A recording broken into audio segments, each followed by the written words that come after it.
How to turn off iPhone 16 or iPhone 16 Pro. Let's get started. To turn off your iPhone 16 or iPhone 16 Pro, you can use several methods. The simplest way is by using the physical buttons. Press and hold the side button along with either the volume up or volume down button until the slide to power off slider appears, then drag it to the right. Alternatively, you can turn off your iPhone through settings by going to Settings, General, scrolling down and tapping, Shutdown, then dragging the slider. You can also use Siri by saying, "Hey Siri," or pressing the side button, then saying, "Turn off my iPhone," and confirming the action. For users running iOS 18 or later, the Control Center offers another option.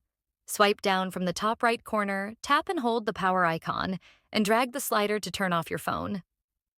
If your iPhone becomes unresponsive, perform a force restart by quickly pressing and releasing the volume up button, then the volume down button, and finally holding the side button until the Apple logo appears. These methods ensure you can easily power off your device in any situation. If you found this video helpful, don't forget to hit the like button and subscribe. Thanks for watching.